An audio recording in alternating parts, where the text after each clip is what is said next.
క్రీస్తునందు ప్రియమైన దేవుని వారలారా, బాగున్నారా? ఎలా ఉన్నారు? దేవుని కృపలో మీరందరూ బాగుండాలని మీ కొరకు ప్రతిరోజు ప్రార్థన చేస్తూ ఉన్నాం. మీరు చేయుచున్న పనులు, ప్రయాణాలు, ప్రయత్నాలు మరి దేవుడు దీవించాలని, ఆశీర్వదించాలని ప్రార్థన చేస్తూ ఉన్నాం.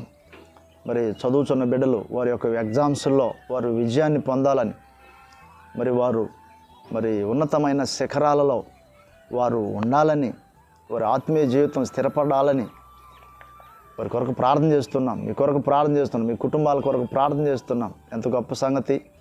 దేవుడు సహాయం చేస్తారు. అలాంటి వారు ప్రార్థన చేస్తే తప్పకుండా మేలు జరుగుతుంది. మీకు విశ్వసించండి. ఏమండి, మన నిమిత్తమై మరొకరు ప్రార్థన చేసేవారు ఉండుట అది ఎంతగానో దీవెనకరమై ఉన్నది. అనేకులకు తెలియదు ఈ సంగతి. నా ప్రార్థన అయినా బాధలేదు అంటారు, కానీ మన నిమిత్తమై మరొకరు ప్రార్థన చేసేవారు తప్పకుండా అవసరమై ఉన్నది. అలాగనే మనం కూడా ప్రార్థన చేసుకోవాలి. మనం ప్రార్థన చేసుకోవాలి, మన కుటుంబంతో ప్రార్థన చేసుకోవాలి, మన సంఘంతో కలిసి ప్రార్థన చేసుకోవాలి, మన కొరకు వేరొకరు కూడా ప్రార్థన చేసేవారుగా ఇలాగ చెప్పుకుంటూ పోతే ప్రార్థన అనేది దేవుని యొక్క సహవాసం, దేవుని యొక్క ఉన్నత ఆశీర్వాదములు మనం అనుభవించడానికి, ఎంతగానో మనల్ని దేవునికి దగ్గరగా చేర్చడానికి ఒక వారధిగా ఉంటున్నదని చెప్పుట్లో ఎటువంటి సందేహము లేదు. చూడండి, 57వ అధ్యాయము కీర్తనల గ్రంథంలో ఒక మాటను మీ దగ్గరకు తీసుకొని వస్తూ ఉన్నాను.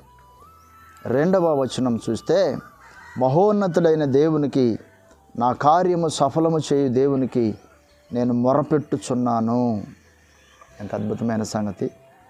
దేవుడు మహోన్నతుడు. మహోన్నతుడు అంటే ఇక ఆయనకి మించిన వారు లేరని దాని యొక్క అర్థం. మహోన్నతమైన స్థలంలో ఉన్న ఆయన మహోన్నతుడు, మహిమ కలిగిన దేవుడు, మహిమను ధరించుకొని ఉన్న దేవుడు, ప్రభావమును ధరించుకొని ఉన్న దేవుడు.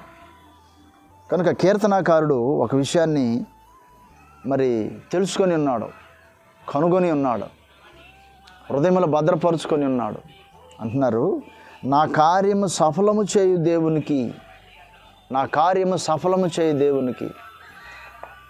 కొంతమంది వారి యొక్క తలపెట్టిన కార్యము, వారి యొక్క తలంచిన కార్యము ఆగిపోయినప్పుడు సాగిపోలేక, ముందుకు వెళ్ళలేక, వెనక్కి వెళ్ళలేక, సతమతమైన పరిస్థితుల్లో ఎవరికి చెప్పుకోలేని వేదనలో అనుభవిస్తూ ఉంటారు, బాధను అనుభవిస్తూ ఉంటారు.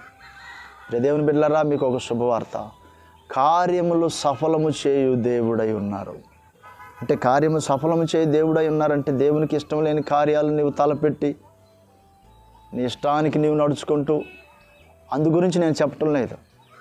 దేవునికి ఇష్టమైన వానివిగా, ఇష్టమైన దానవుగా, దేవుని ఇష్టాన్ని నెరవేర్చే వ్యక్తిగా నీవు గనక ఒక మంచి నిర్ణయం తీసుకుంటే నీ కార్యం ఏదైతే ఉందో ఆయన తప్పకుండా సఫలపరుస్తారు. ప్రభు అన్నారు కదా, మీరు నా యందును నా మాటలు మీ యందును నిలిచి ఉండిన ఎడల మీకు ఏది ఇష్టమో అడగమన్నారు. ఆయనలో మనం ఉంటే, ఆయన వైపు మనం తిరిగితే మనం ఏది అడగాలనో మనకు అర్థమవుతుంది. మనం అడిగేది ఆయనకి ఇష్టమవుతుంది. తప్పకుండా కార్యము జరుగుతుంది. వాస్తవం. ప్రియ దేవుని బిడ్డ, నీవు తలపెట్టిన కార్యము దేవునికి ఇష్టమైనదేనా?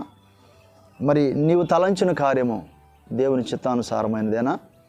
అది తెలుసుకోవాలంటే ఎలాగా? దేవుని వైపు తిరిగినప్పుడు, దేవుని యొక్క మాటని అర్థం చేసుకోవటానికి ప్రయత్నం చేసినప్పుడు అర్థమవుతుంది. కనుక నీవు తలపెట్టే కార్యము దేవునికి ఇష్టమవ్వాలి, నీవు నడిచే మార్గము దేవునికి ఇష్టమవ్వాలి. అప్పుడు తప్పకుండా సహాయము దేవుని దగ్గర నుండి వస్తుంది.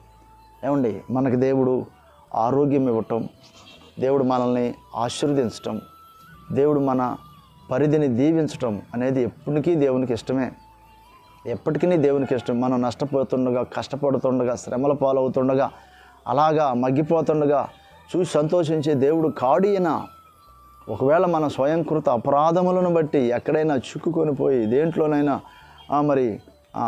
కూరుకుపోయిన పరిస్థితుల్లో అయినప్పటికీ, అయ్యా సహాయం చేయవా అని ఆయనకు మొరపెట్టుకున్నప్పుడు ఆ పరిస్థితుల్లో నిన్ను కూడా దేవుడు విడిపిస్తారు, కార్యమును సఫలం చేస్తారు. నమ్ము, దేవుని వైపు తిరుగు, దేవుని యొక్క పాదాలు పట్టుకో, శేష జీవితం దేవుని పాదాల చెంత ఉన్న ఆ క్షేమాన్ని అనుభవించు. తప్పకుండా సహాయం చేస్తాను. నువ్వు ఏ దేశంలో ఉండినా సరే ప్రియ దేవుని బిడ్డ, దేవుడు నిన్ను ఎంతగానో ఇష్టపడుతున్నాడు కాబట్టే ఆయన మాటని నీ దగ్గరకు తీసుకుని వచ్చి ఉన్నారు. ఎప్పుడు చెప్తూ ఉంటాను, దేవుని ప్రేమ షరతులు లేని ప్రేమ. షరతులు లేని ప్రేమ ఎంత ఉన్నతమైన ప్రేమ. ఈ ప్రేమ కలిగిన దేవుడు నీకును కార్యము చేయునుగాక. ఆమేన్. ఒక చిన్న ప్రార్థన చేసుకుందామా. ప్రేమ కలిగిన తండ్రి, ఉన్నతమైన గొప్ప దేవ, మీకు వందనాలు అయ్యా. ప్రియ ప్రజలు మీ మాటల్ని హృదయంలో భద్రపరచుకోవటానికి సహాయం చేయండి. పనులు, ప్రయాణాలు, ప్రయత్నాలను దీవించండి. మీరు ఆశీర్వదించండి.